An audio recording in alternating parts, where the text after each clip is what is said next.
Bonjour à toutes et à tous les élèves de la classe et bienvenue pour cette nouvelle vidéo.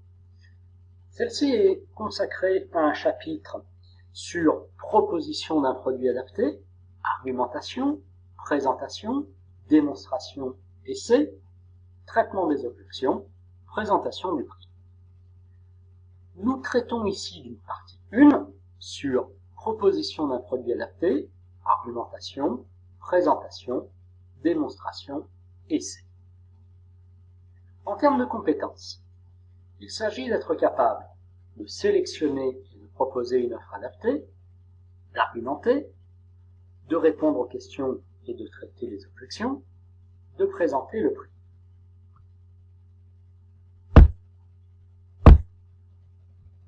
Dans cette première partie, un grand 1 sur proposition d'un produit adapté et un grand 2 sur argumentation, présentation, démonstration, essai. Grand 1. Proposition d'un produit adapté. Après la recherche des besoins, le vendeur doit donc être en mesure de faire deux choses. D'une part, de connaître les besoins, les motivations d'achat, les mobiles d'achat, les freins à l'achat de son client, c'est-à-dire le comportement d'achat du client. Et d'autre part, de proposer au client un produit adapté.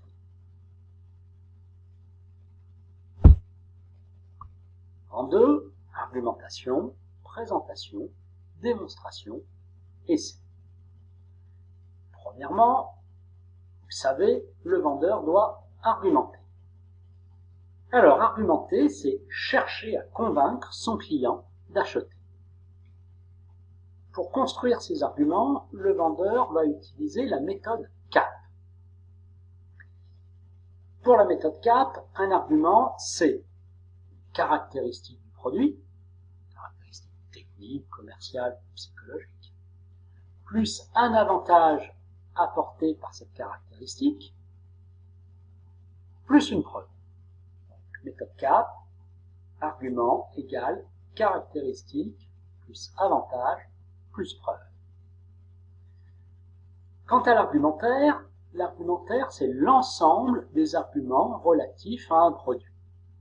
Alors, bien sûr que le vendeur doit connaître les argumentaires de ses produits, mais avec un client, le vendeur ne va pas réciter l'argumentaire du produit.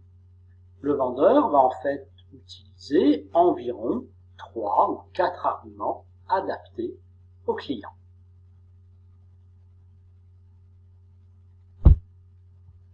Deuxièmement, présentation, démonstration, essai. Le vendeur, très souvent, va accompagner son argumentation par une présentation, une démonstration, un essai. La présentation. Il y a d'une part la présentation qui est faite du produit en rayon.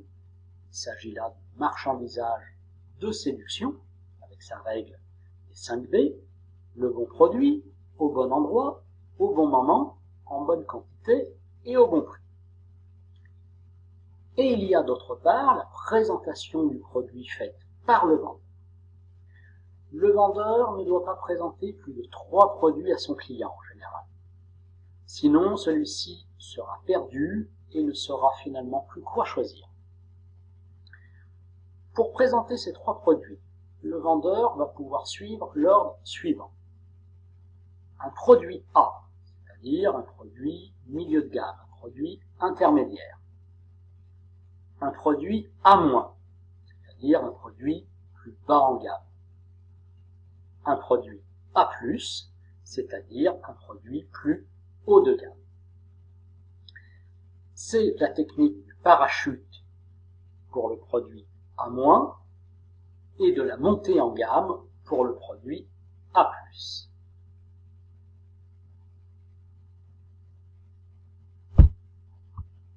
Démonstration, essai. Quelle est la différence? La démonstration est effectuée par le vendeur. L'essai, quant à lui, est effectué par le client. Voilà pour la différence. Quand proposer une démonstration ou un essai? Soit lorsque le client formule la demande, soit quand le vendeur connaît bien les besoins du client. Quel produit doit-il faire l'objet d'une démonstration ou d'un essai? Soit le produit demandé par le client, soit le produit qui correspond le mieux à ses besoins.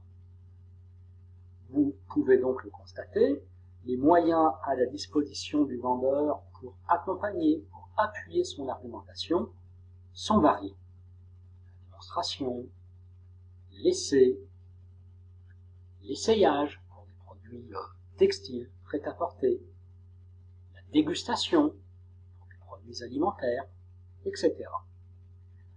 En tout cas, le vendeur doit faire en sorte d'impliquer le client dans le produit.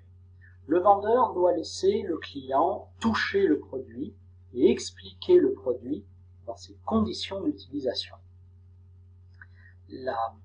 L'implication du client, la manipulation du produit par le client, c'est un début d'appropriation. C'est un début dans l'acte d'achat.